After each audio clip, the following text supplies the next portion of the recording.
नमस्कार. काही वर्षापूर्वी माझ्या वाचनामध्ये एक पुस्तक आलं होतं. त्या पुस्तकाचं नाव होतं निरईश्वरवाद. आणि त्या पुस्तकामध्ये त्या पुस्तकाचा लेखक असं म्हणतो की मी 108 प्रकारे सिद्ध केलं आहे की ईश्वर नाही. त्यापुढे तो असंही म्हणतो की गणिताच्या साह्यानं ईश्वराच्या प्राचीन अस्तित्वाचा शोध घेता येणं शक्य नाही. तरीही आम्ही निरीश्वरवादी आहोत. दुसरं स्टेटमेंट असं आहे की ईश्वरी संकल्पना आम्हाला मान्य नाही. आणि तिसरी तो म्हणतो की विज्ञानाच्या साह्यानं परमेश्वराचं अस्तित्व सिद्ध करता येत नाही. आता ही तिन्ही विधानं त्यांनी प्रातिनिधिक स्वरूपामध्ये केली होती, पण आम्हालाही ते मान्य आहे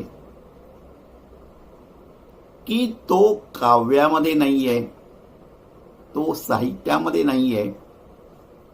परमेश्वर काशीला नाहीये, मक्केला नाहीये, गिरिनारला नाहीये, कैलासावर नाहीये, तो व्हॅटिकनला नाहीये, जेरुसलेमलाही नाही. तिथे जर तुम्ही परमेश्वराचा शोध घ्यायला लागलात तर परमेश्वर तुम्हाला तिथं सापडणार नाही. बघा, परमेश्वर किंवा परमेश्वरीय तत्व जे आहे ना, ते आतमध्ये आहे, अंतर्यामी आहे. आणि अंतर्यामीचा निनाद सतत तुम्हाला जाग करत असतो. आणि ही गोष्ट आजची नाहीये. वर्षानुवर्ष हा अंतर्यामीचा निनाद चालू आहे, शतकानुशतक चालू आहे. पण आपल्याला त्याच्याकडे लक्ष द्यायला वेळ नसतो किंवा आपलं लक्ष जात नाही. आणि आपण जन्म आणि मृत्यू या संपूर्ण चक्रामध्ये सतत गुरफटलेले असतो. असं म्हणतात, आणि खरं आहे की प्रत्येक मनुष्य हा जिवंत परमेश्वराचं मंदिर आहे. आणि त्यामुळेच जर तुम्ही परमेश्वराचा शोध घ्यायला मंदिरामध्ये गेलात, मशिदीमध्ये गेलात, चर्चमध्ये गेलात, देवालयामध्ये गेलात, गुरुद्वारात गेलात, तुम्हाला परमेश्वर तिथे भेटणार नाही. तुम्हाला जर वेद ऐकायचे असतील, उपनिषद ऐकायची असतील, गीता ऐकायची असेल, कुराण शरीफ ऐकायचं असेल, बायबल ऐकायचं असेल, ग्रंथा साहेबा ऐकायचा असेल, तर तो अंतर्यामी ऐका. तो अंतर्यामी ऐकता आला पाहिजे. बघा, if you study the history of human race किंवा इफ यू स्टडी जिओलॉजी, मराठीमध्ये माणसाचा इतिहास आणि भूगर्भशास्त्राचा इतिहास याचा जर तुम्ही अभ्यास केलात तर तुमच्या असं लक्षात येईल की साधारणपणे 10 ते 15 हजार वर्षापूर्वी आदिमानवापासून उत्क्रांत होत आजचा हा प्रगत मनुष्य निर्माण झालेला आहे. इतपत प्रवास झालेला आहे. आता परमेश्वर हा विषय जेव्हा आपण समजावून घेत असतो तेव्हा आपल्याला लक्षात ठेवलं पाहिजे की 3 स्तर आपल्या लक्षात ठेवले पाहिजेत. पहिला स्तर म्हणजे निर्जीव स्तर, इंग्रजीमध्ये इनॲनिमेट लेवल असं म्हणतात. दुसरा असतो सजीव स्तर, ॲनिमेट लेवल. आणि तिसरा असतो मनुष्य स्तर, वी द ह्युमन बीइंग. आता जरा सोपं करून एक्सप्लेन करून सांगतो की हा जो निर्जीव स्तर असतो त्या हे जे संपूर्ण विश्व आहे हे निर्जीव होतं, अतिप्रचंड होतं, चैतन्यमय गतिमान होतं आणि भौतिक नियम पाळणारे होते, निसर्गाचे नियम पाळणारे होते. आणि या निर्जीव भौतिक स्तरामधून लाखो वर्षाच्या सततच्या प्रक्रियेतून 100-150 कोटी वर्षानंतर पृथ्वीवर सूक्ष्म आकाराचे क्षणभंगूर आयुष्य असलेले आणि नैसर्गिक प्रेरणेने जिवंत राहणारे सजीव निर्माण झाले. आणि मग अशा सजीवांपासून उत्क्रांत होत पायरीने step by step by due process of mutation आजचा हा मानव मन, बुद्धी, भावना आणि ज्ञान लालसा असलेला मनुष्य प्राणी जन्माला आला. I will just remind you about Charles Darwin's theory of evolution. In his book, The Origin of the Species, published in 1859, Darwin gave 3 laws. 1. Survival of the fittest. 2. Struggle for existence and law of natural selection. डार्विनच्या उत्क्रांतीवादाच्या या 3 सिद्धांतानुसार आपल्या असं लक्षात येतं की अनेक species या प्रवाहात नाहीशा झाल्या. आज डायनासॉरस सारखे प्राणी अस्तित्वात नाही. असो, हा जो मनुष्य आहे त्याला मन दिलेलं आहे, बुद्धी दिलेली आहे आणि विचार करण्याची क्षमता दिलेली आहे. आणि मनुष्य परमेश्वर असेल तर तो कोणत्या स्वरूपामध्ये असेल, कसा असेल याचा अंदाज घेऊ शकतो, हे तो समजू शकतो. बघा, आपण व्यवहारामध्ये बघतो की सामान्य माणसाचा परमेश्वर वेगळा असतो, तत्वज्ञानी माणसाचा परमेश्वर वेगळा असतो, विज्ञाननिष्ठ माणसाचाही परमेश्वर वेगळा असतो आणि साधू संतांचा परमेश्वर वेगळा असतो. हे असं का? कारण प्रत्येकाच्या परमेश्वराबद्दलच्या संकल्पना, परमेश्वराबद्दलच्या त्यांच्या असलेल्या कल्पना ह्या वेगळ्या वेगळ्या असतात. आणि त्यामुळे प्रत्येक जण आपल्या दृष्टिकोनातून त्या परमेश्वराकडे पाहत असतो. म्हणून परमेश्वर हा विषय नीट समजावून घेणं हे आवश्यक असतं. बघा, माणसाला परमेश्वर ही संकल्पना कशी सुचली इथून सुरुवात करतो. सुरुवातीला म्हणजे अगदी सूर्य उगवायचा, मग मावळायचा, पुन्हा सूर्य उगवायचा, प्रकाश पडायचा. त्यावेळेला विजेचे दिवे, इलेक्ट्रिसिटी वगैरे नव्हती. त्यामुळे मनुष्य सूर्याला देव मानू लागला.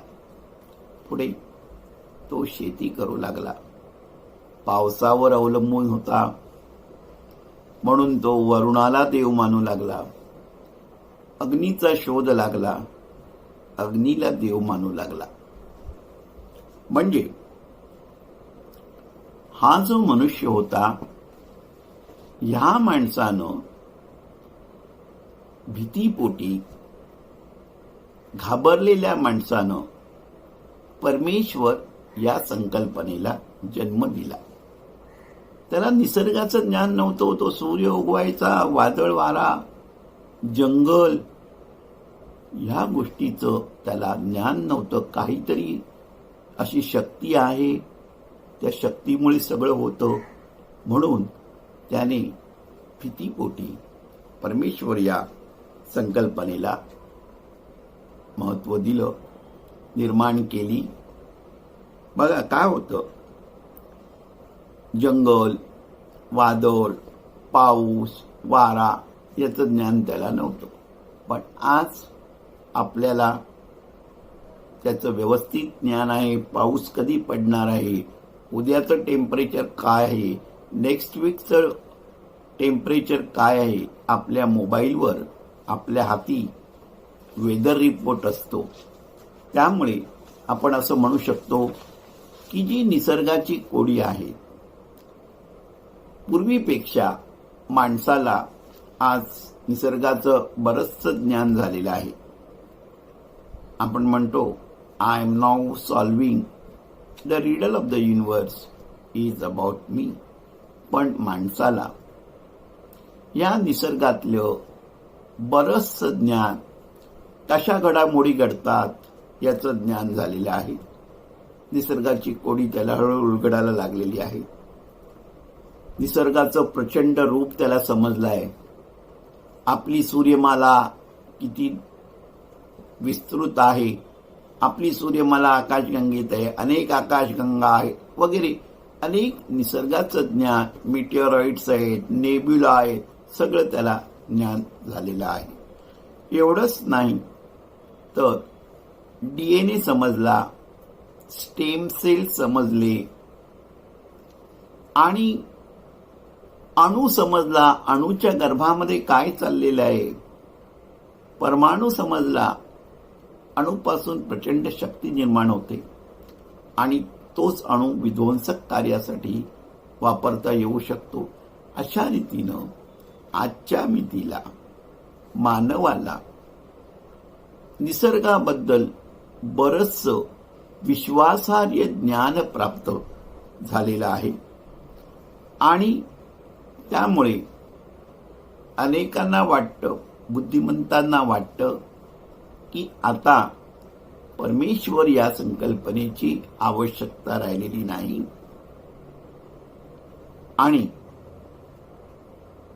मला काही वर्षापूर्वी डॉक्टर श्रीराम लागूंची दूरदर्शनवरची मुलाखत आठवते. आज लागू नाहीये. त्यांनी नंतर ते महाराष्ट्र टाइम्समध्ये पण सांगितलं होतं की आता परमेश्वराला रिटायर करायला पाहिजे. खूप त्याच्यावर उलटसुलट चर्चा झाली. परमेश्वराला रिटायर केलं पाहिजे. मला प्रश्न पडतो, तो प्रश्न तुम्हालाही पडू शकतो की परमेश्वराला रिटायर करणारी आपण कोण? आपण काही त्या परमेश्वराला कामाला ठेवलेला आहे? तो काही आपला नोकर आहे? 60 वर्ष झाली, बाबा रे तू सुपर ॲन्युएशनला पोचलास, हे घे तुझं पेन्शन, पीएफ, ग्रॅच्युटी आणि हो रिटायर. मित्रो, असं होत नसतं. परमेश्वराला आपण आपल्या जीवनामधून रिटायर करू शकत नाही. असो, यावरून मला एका जर्मन फिलॉसॉफरची आठवण झाली. फ्रेडरिक निश्टे त्याचं नाव होतं. आणि he use the phrase to express that his idea that enlightenment has eliminated possibility of existence of God, and Nishthe's full statement is that God is dead and God remains dead. आता ही जे निष्ठेने statement केलं त्याच्यातलं God is dead एवढंच आपल्या लक्षात राहतं. But what context he has stated that enlightenment has eliminated the possibility of existence of God. हा निष्ठे हे स्टेटमेंट त्यांनी 1883 साली केलं आणि निष्ठे 1900 साली मरण पावला. लोक म्हणतात गॉड इज डेड, 1883 निष्ठे डाईड 1900. आता या निष्ठेने तो ओरडून सांगत असे, आक्रंदून सांगत असे. He cried and he told, I will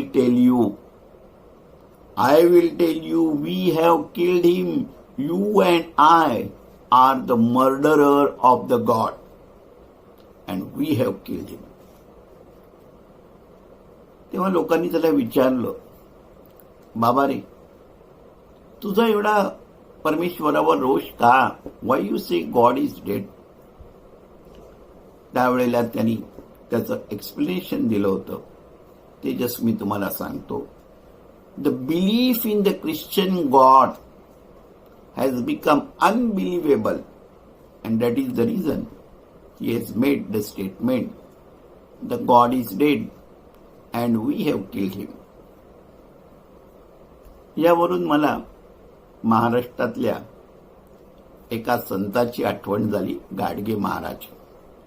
त्याच्या आधी एक सांगतो.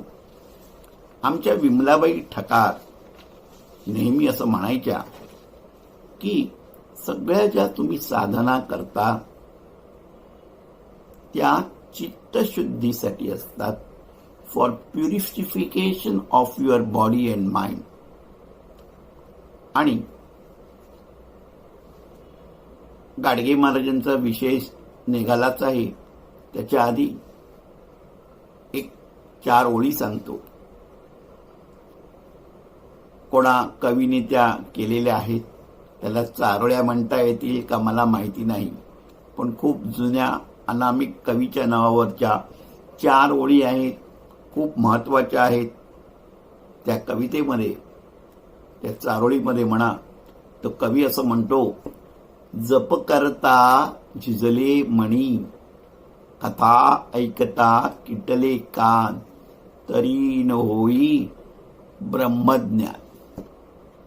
दुसरं म्हणतो, दगड पाहता वाई फुलं, तुळशी दिसता खोडी तोडी पान, नदी दिसता करी स्नान, तरी न होई ब्रह्मज्ञान.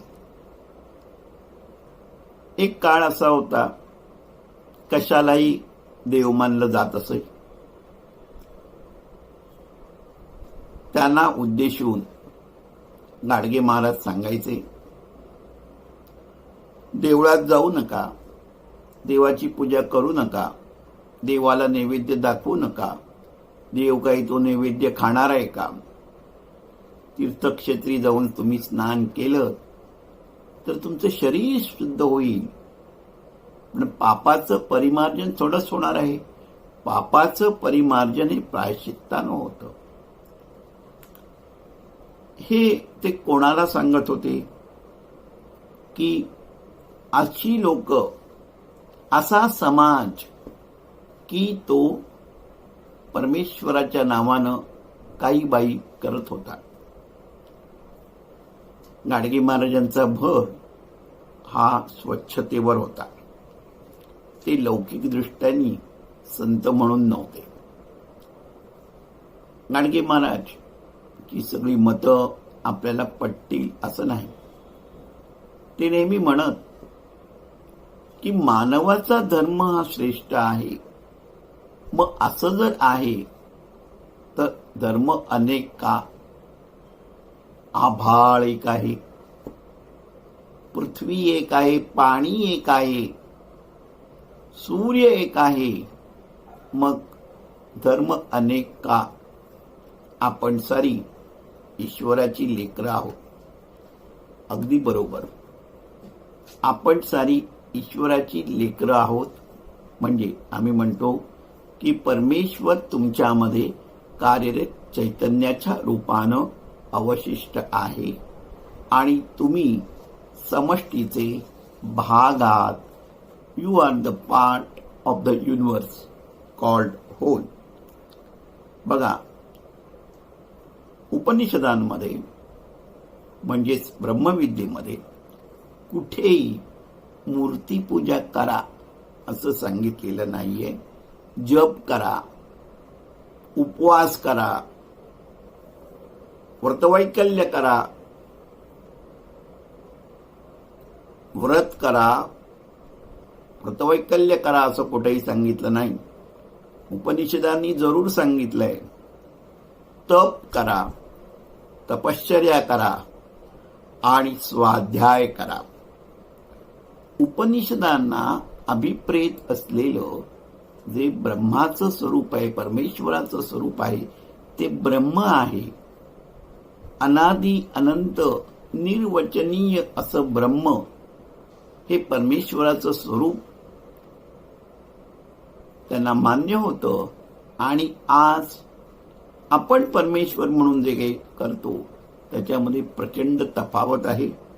मी तो विषय विस्तारानं घेणारच आहे, परंतु वेदांताच्या साह्यानं, उपनिषदांच्या साह्यानं जर परमेश्वर समजून घ्यायचा असेल तर रमण महर्षींचे शब्द मला आठवतात.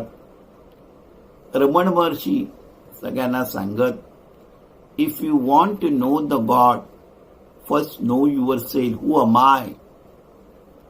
If you understand who are you, then you will definitely understand the God. आता ही जी ब्रह्मविद्या हा जो कन्सेप्ट आहे त्याची व्याख्या ब्रह्मविद्येमध्ये सर्व विद्यां प्रतिष्ठितम, उपनिषदांना ब्रह्मविद्या म्हटलेलं आहे. आणि एक सांगतो की शास्त्रज्ञ जे असतात ते विश्वाची कोडी सोडवायला जेव्हा बसतात त्यावेळेला ते physics, chemistry, geology, astrophysics, astronomy, mathematics, geometry सगळ्या शास्त्रांचा तौलानिक अभ्यास करतात.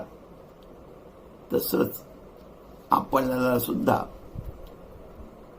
कर्मयोगाचा, ध्यानयोगाचा, ज्ञानयोगाचा अभ्यास करून त्याच्या माध्यमातून पुढे जायचं आहे.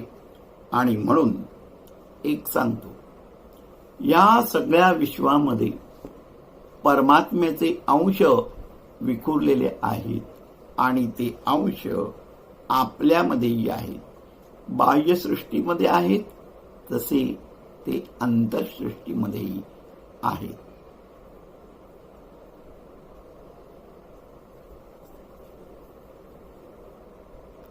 बघा, ईश्वर विश्वाचा निर्माता आहे.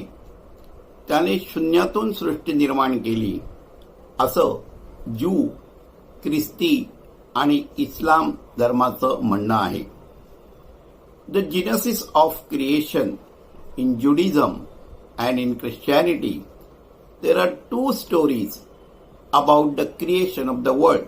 One story says God has created the universe in 6 days and he rested on the 7th.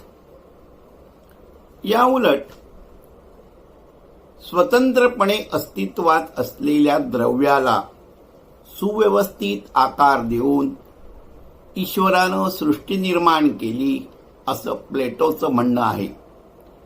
त्या उलट ईश्वर हा कुठल्याही अर्थानं विश्वाचा निर्माता नाही.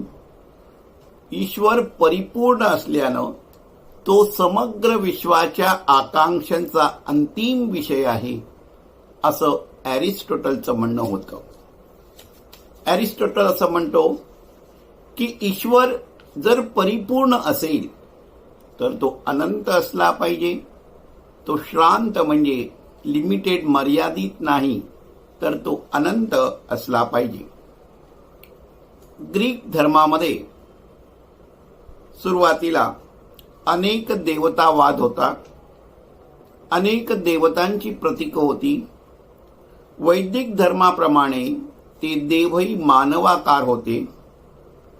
पण देव ह्या संकल्पनेनं हळूहळू त्याचं विशुद्धीकरण होत एकच देव आणि ईश्वर आहे, तो मानवाकार नाही, तो चैतन्य स्वरूप आहे अशी कल्पना होत गेली आणि विश्वातल्या सगळ्या घडामोडींचा ईश्वर हा कारण आहे ही कल्पनाही रूढ झाली.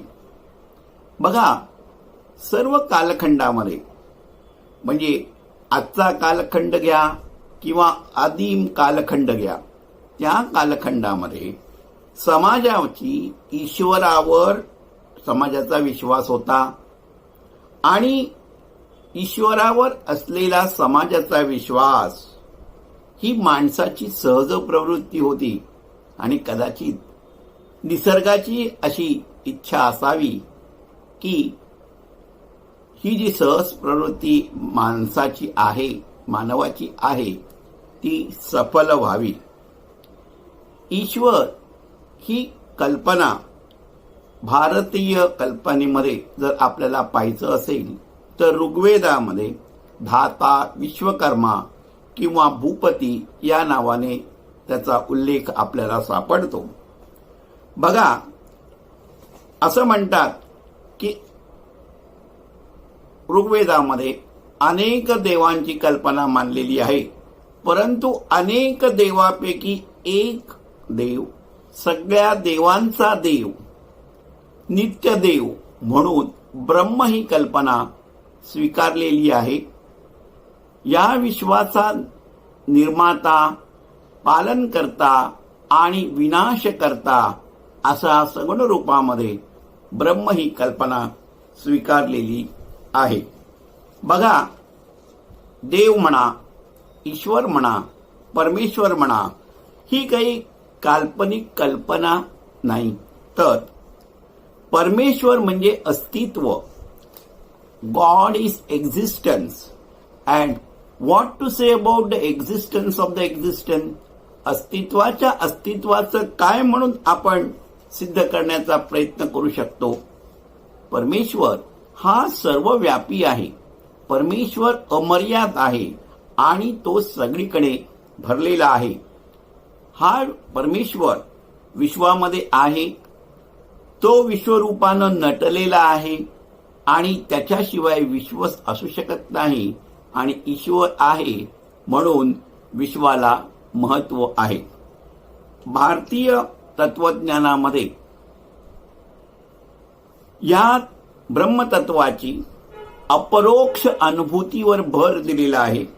म्हणून भारतीय तत्वज्ञ, ऋषी असं ज्यांना आपण म्हणतो, त्यांनी ती अनुभूती घेतलेली होती. अंतिम सत्याचं स्पष्ट दर्शन त्यांना झालेलं होतं आणि म्हणून ते ऋषीपदाला पोचले होते. वेदांताचा विषयच्या माध्यमातून मी तुम्हाला ती कल्पना स्पष्ट करून सांगणार आहे. परंतु त्याआधी मला एक सांगावंसं वाटतं की मगाशी मी रमण महर्षींचा उल्लेख केला की रमण महर्षी म्हणायचे, you must know what you are, who are you, then only you can easily understand what the God is. तर डेव्हिड गॉडमन म्हणून एक रमण महर्षींचे शिष्य होते.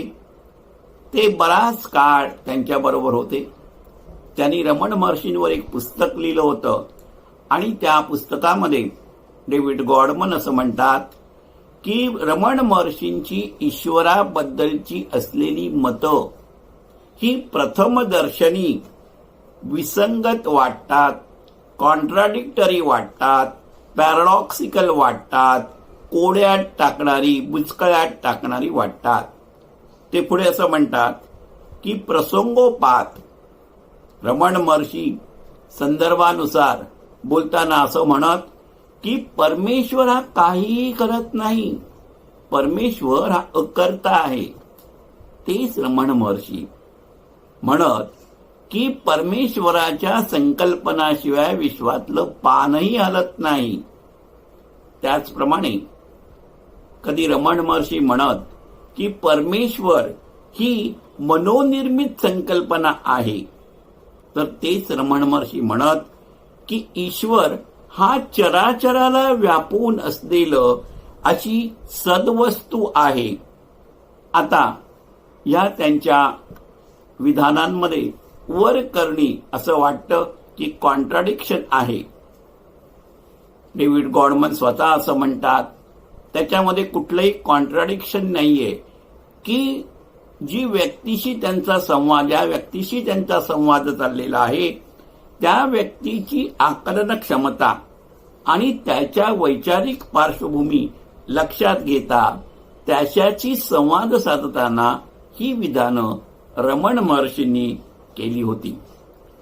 भारतीय तत्वज्ञानामध्ये मगाशी मी तुम्हाला म्हटलं की त्या परमतत्वाचा प्रत्यक्ष अनुभूती ही घेण्यापर्यंत ऋषींची मजल गेली होती. बघा, कुठल्याही विचारांना तत्वज्ञानाची बैठक ही असायला पाहिजे, कुंपणे असायला पाहिजे. म्हणूनच जरा वेगळ्या पद्धतीनं मी तुमच्याशी जे आयाम, ज्याला आपण डायमेन्शन म्हणतो, त्याच्याबद्दल बोलणार आहे. अध्यात्मामध्ये उतरायचं आहे तर डायमेन्शन समजून घेणं हे अतिशय महत्वाचं आहे. नुसतं अध्यात्मामध्ये नाही, व्यवहारामध्ये सुद्धा या जर डायमेन्शन्स आपल्याला नीट समजल्या तर त्याचा निश्चित आपल्याला उपयोग होऊ शकतो. डायमेन्शनचा अर्थ आहे आयाम, दिशा किंवा स्तर. तर आज मी तुम्हाला डायमेन्शन समजून देणार आहे.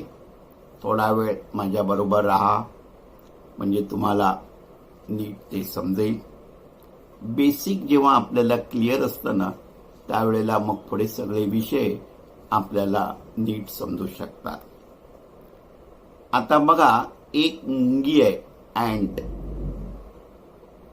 आणि ती मुंगी एका तारेवरून चाललेली आहे. ती तारेवरून चाललेली आहे म्हणजे ती सरळ चाललेली आहे, ती मागे येऊ शकत नाही.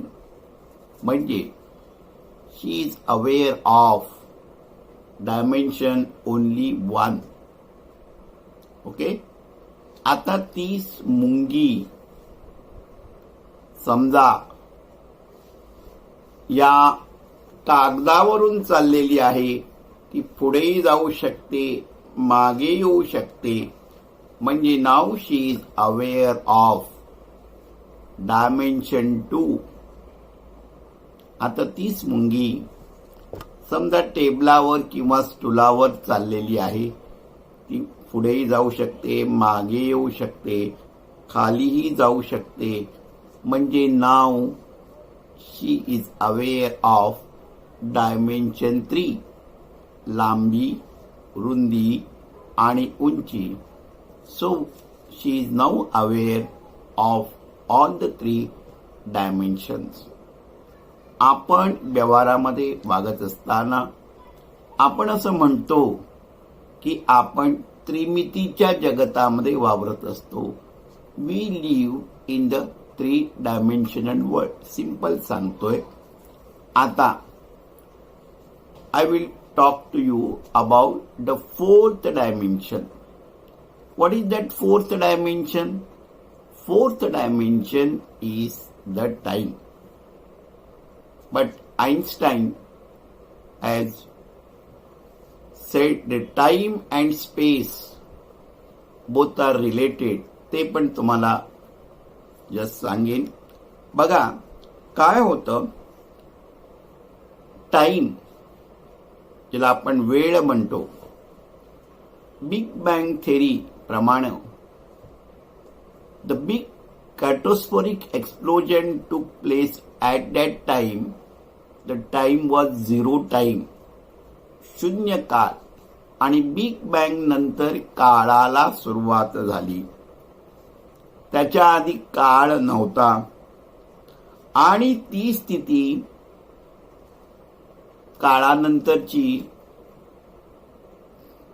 काळानंतरची टाइम सुरू झाला. ओके. आपल्याकडे सुद्धा जी टाइमची कल्पना आहे, काळ, महाकाळ जेव्हा आपण म्हणतो त्यावेळेला त्या महाकाळामध्ये भूतकाळ, वर्तमान काळ आणि भविष्यकाळ इन्क्लुडेड असतो. आजचं विज्ञान असं म्हणतं की टाइम ही एक काल्पनिक तत्व आहे. भगवद्गीतेमध्ये भगवंत असं म्हणतो, काळ ही माझीच विभूती आहे. हे सांगून झाल्यानंतर आता आपण काळाची व्याख्या समजावून घेऊ. काळाचे खूप there are various definition which define what is time, but one definition which used to be told by my Guruji, Mr. Justice Dudat, he used to say, time is succession of sensation of event. म्हणजे एक घटना घडली, दुसरी घटना घडली, तिसरी घटना घडली, चौथी घटना घडली आणि ती घटना ज्या परिमाणामध्ये घडली, that is time, that is वेळ. आत्ता घडली, मगे घडली, आधी घडली. So this is the definition of the time. आता या टाइमचे आपण व्यवहारामध्ये असं म्हणतो की 3 भाग असतात. एक भूतकाळ असतो, वर्तमान काळ असतो आणि भविष्य काळ असतो. त्या काळाबद्दल मी नंतर तुमच्याशी बोलेनच, पण त्याच्या आधी मला तुम्हाला काळाबद्दल 2 गोष्टी सांगायच्या आहेत. एक असतो 3 काळ म्हटलेले आहेत. एक असतो क्रोनॉलॉजिकल टाइम, दुसरा असतो सायकोलॉजिकल टाइम आणि तिसरा असतो थर्मोडायनामिक्स टाइम. टाइम रिव्हर्सल वगैरे त्या गोष्टीत आपल्याला पडायचं नाहीये. मी फक्त तुम्हाला या 2 टाइम बद्दल सांगतो. क्रोनॉलॉजिकल टाइम म्हणजे काय? पृथ्वी स्वतःभोवती फिरत असते, 1 दिवस पूर्ण होतो. पृथ्वी सूर्याभोवती प्रदक्षिणा घालते, 1 वर्ष पूर्ण होतो. When Earth rotates along its own axis, it is 1 day, and when it moves around the sun, it is 1 year. आपले सगळे वाढदिवस, marriage anniversaries, death anniversaries are measured with reference to this chronological time, isn't it? And this chronological time is same for everybody. तुमच्यासाठी, माझ्यासाठी, आणखीन कोणासाठी हा chronological time same असतो, वेगळा नसतो. म्हणजे माझ्यासाठी 24 तास असतील तर तुमच्यासाठी पण दिवसामध्ये 24 तासच असतील, 48 तास असे असणार नाही.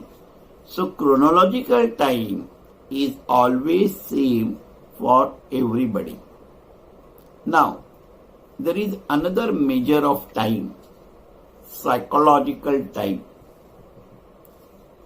समय may be different for everybody. प्रत्येकाचा हा सायकोलॉजिकल काळ हा भिन्न असू शकतो, वेगळा असू शकतो. म्हणजे असं बघा, आता तुम्ही माझं लेक्चर ऐकताय, तुम्हाला माझं लेक्चर आवडलं, सर किती छान बोलतायत, 1 तास झाला, you are fully engrossed in my lecture, you will feel just now 15 to 20 minutes are over. But if you don't like my lecture, माझं लेक्चर तुम्हाला आवडलं नाही, तुम्हाला जांभा यायला लागला, तुम्ही कंटाळलात, मी 15 मिनिटं जरी बोललो असलो तरी तुम्हाला वाटेल तासभर झालाय, काय बोलतायत. दिस इज सायकोलॉजिकल टाइम. म्हणजे आणखीन एक उदाहरण देतो रोजच्या जीवनातलं. तुम्ही तुमच्या प्रेयसी बरोबर गार्डनमध्ये गेलेल्या आहेत, गुजगोष्टी करताय, भावी जीवनाची स्वप्न रंगवताय, तिचा हात हातामध्ये आहे, 1 तास होऊन गेला, 2 तास चाललेलं आहे सगळं. तुम्हाला वाटतं अरे 15 मिनिटच झाली ना, आत्ताच आपण भेटलो ना. So this is psychological time. and psychological time will be always different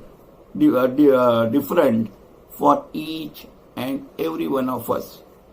आणि आता I am coming to what is भूतकाळ, भविष्यकाळ, तो जो टाइम आपण म्हणतो. तर जोवर तुमच्यामध्ये सायकोलॉजिकल टाइम बद्दलच थोडंसं सांगतो, जोवर तुमच्यामध्ये वासना असते तोवर समय, महत्वाकांक्षा असते तोपर्यंत समय तुमच्यासाठी धावत असतो. आणि जेव्हा जीवनामध्ये महत्वाकांक्षा नसते तेव्हा आपल्याला रात्री या लांबलेल्या वाटतात, दिवस कसा जाणार असं वाटतं. हे फक्त लक्षात ठेवा. आता स्पेस चेंज झाली की टाइम सुद्धा चेंज होतो. कसं? तर असं बघा की तुम्ही रेल्वे प्लॅटफॉर्मवर उभे आहात. आता मुंबई सबर्बनमध्ये प्लॅटफॉर्म स्टेशन जवळ असतात. दूरच्या कुठल्या तरी थ्रू ट्रेनच्या स्टेशनवर उभे आहात आणि तुम्ही पाहताय की ती ट्रेन तिथून येते, बऱ्याच लांबून तुम्हाला दिसली, म्हणजे तो त्या ट्रेनचा भविष्यकाळ. आणि ती ट्रेन फलाटावर आली म्हणजे त्या ट्रेनचा वर्तमान काळ. आणि ती ट्रेन निघून गेली म्हणजे त्या ट्रेनचा भूतकाळ. आपल्याला वाटतं तो भविष्यकाळ. नाही, तसं नसतं. आता तुम्ही ब्रिजवर उभे आहात, उंचावर उभे आहात, स्पेस चेंज झाली, तुम्हाला ती येणारी ट्रेन खूप आधीपासूनची दिसेल. म्हणजे the future of that trains is increase. फलाटावरची अख्खी गाडी तुम्हाला दिसेल. म्हणजे तुमच्यासाठी वर्तमान काळ मोठा झाला, तो भविष्य काळ मोठा झाला आणि ती गाडी दूरवर जात असताना तुम्हाला खूप वेळ दिसेल. म्हणजे तो भूतकाळ पण एक्सटेंड झाला. काय झालं? प्लॅटफॉर्मवरून तुम्ही ब्रिजवर गेलात, स्पेस चेंज झाली. आता आणखीन तुम्ही वरती गेलात, एखादा टॉवर आहे तिकडनं बघितलं तर तुम्हाला तो भविष्य काळ एक्सटेंड झालेला दिसेल. खूप दूरवरून ती ट्रेन येताना दिसेल. पूर्ण प्लॅटफॉर्म तुम्ही बघितलात लांबून, तो वर्तमान काळ तुमच्यासाठी वाढला आणि भूतकाळही खूप वाढत गेला. म्हणजे स्पेस चेंज झाली की time also changes. The time division, भविष्यकाळ, भूतकाळ, वर्तमान काळ किंवा वर्तमान काळ, भविष्यकाळ, भूतकाळ, हे जे आपण डिव्हिजन करतो ती डिव्हिजन सुद्धा बदलते. स्पेस चेंज झाली की टाइम ऑल्सो चेंजेस. आणि अध्यात्मामध्ये, स्पिरिच्युअल सायन्समध्ये आपण नेहमी म्हणतो you have to go beyond time and space. So what is that going beyond time and space?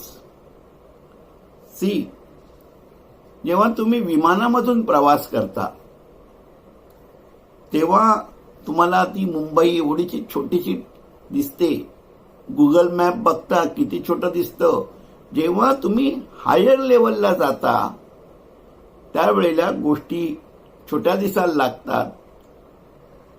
Isn't it? when space change झाली की टाइम, मग तो सायकोलॉजिकल टाइम पण बदलतो. पास्ट, प्रेझेंट, फ्युचर मध्ये तर बदल पडतोच. म्हणून ध्यानामध्ये you go beyond time and space. आणि आता मी तुम्हाला सांगितलं की 3 dimensional world, time is the 4th dimension and time and space continuum. Einstein says he. आणि त्याच्यामध्ये काय होतं, महत्वाची गोष्ट अशी होती की स्थल आणि काळ, टाइम अँड स्पेस, हे वेगळे करता येत नसल्यामुळे गुरुत्वाकर्षणाचा ग्रॅव्हिटेशनच्या बलाचा परिणाम हा स्थलाप्रमाणे काळावरी होत असतो. म्हणून in meditation you go beyond time and space and you experience the multi dimensional universe that coexist with the 3 or 4 dimensional universe which we experience. म्हणून मी तुम्हाला टाइम आणि स्पेस बद्दल सांगितलं. आणखीन एक छोटंसं सांगतो, लक्षात घ्या, खूप महत्वाची समज आहे की एक स्पॉन्जचा तुकडा लहानपणी शाळेमध्ये असताना पाटी स्पॉन्जनी तुम्ही पुसत असत. आता कोणी पाटी वापरत नाही, किंवा आपल्याला पेपर तोंडाला बोटं लावून हे करण्याची सवय असते. मग एका डबीमध्ये स्पॉन्ज येतो, त्याच्यात तुम्ही पाणी टाकता, तो स्पॉन्ज. आता माझ्याकडे एक आहे, हा बघा स्पॉन्जचा तुकडा आहे. मी जर तुम्हाला विचारलं व्हॉट दिस स्पॉन्ज कंटेन्स, 1/4 डायमेन्शनचा स्पॉन्जचा तुकडा आहे, मी टेबलावर ठेवला, तुम्ही मला सांगितलं याच्यामध्ये स्पॉन्ज मॉलिक्युल्स आहेत. Perfectly right, tick, 100% mark. आता मी तो पाण्यामध्ये भिजवला आणि इथे टेबलावर आणून ठेवला आणि तुम्हाला विचारलं आता या स्पॉन्जमध्ये काय आहे. See same space occupied by the sponge, you say there are sponge molecules and water molecules. आता मी काय करतो, तो गरम पाण्यामध्ये भिजवतो आणि बुडवतो आणि आणून ठेवतो टेबलावर. तुम्हाला विचारतो what it contains, you will say it contains sponge molecules, water molecules, water vapours. Perfectly fine. आता होळीचे दिवस जवळ आलेले आहेत. मी रंगीत पाण्यामध्ये, रंगीत गरम पाण्यामध्ये हा स्पॉन्ज बुडवतो, टेबलावर ठेवतो, तुम्हाला विचारतो, तुम्ही मला सांगाल it contains sponge molecules, water molecules, water vapours and colour molecules. त्याच्यासाठी काही तुम्ही फिजिक्सचे विद्यार्थी किंवा केमिस्ट्रीचे विद्यार्थी असायला पाहिजेत, अशातला भाग नाही.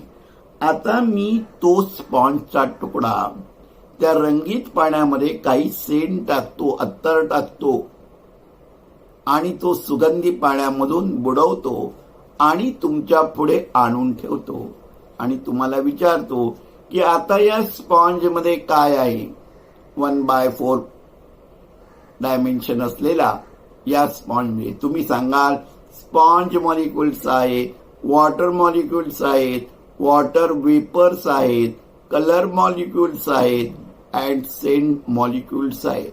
So this is the same dimension. Space occupied by the sponge is the same, but it contains all these things in the same way. जेव्हा अध्यात्मामध्ये पंचकोशाचा सिद्धांत सांगितला जातो की हे स्थूल शरीर आहे, त्या स्थूल शरीरामध्ये अन्नमय ज्याला म्हणतात, त्याच्यामध्ये प्राणमय शरीर आहे, मनोमय शरीर आहे, विज्ञानमय शरीर आहे, आनंदमय शरीर आहे किंवा कोश आहे. ही कल्पना आपल्याला नीट त्याची स्पष्टता यावी म्हणून मी हे स्पॉन्जचं उदाहरण दिलं. स्पेस चेंज झाली की टाइम चेंज होतो आणि we live in the multi dimensional universe. आणि in meditation you experience different dimensional universe. आणि आपल्या या परमेश्वर या विषयाशी याचा काय संबंध आहे तुम्हाला नंतर त्याचं मी एक्सप्लेनेशन देईन. आपण बिग बँग थेअरीच्या माध्यमातून विश्वाची निर्मिती कशी झाली हेही समजावून घेणार आहोत आणि उपनिषदांच्या माध्यमातून, ब्रह्मविद्येच्या माध्यमातून विश्वाची निर्मिती त्याचं जे कोरिलेशन आहे ते आपण समजून घेणार आहोत. म्हणून मगाशी मी म्हटलं की तत्वज्ञानी माणसाचा परमेश्वर वेगळा असतो आणि शास्त्रज्ञांचा परमेश्वर वेगळा असतो. त्या वेगळ्या भूमिकेतून आपण ती समजावून घेणार आहोत.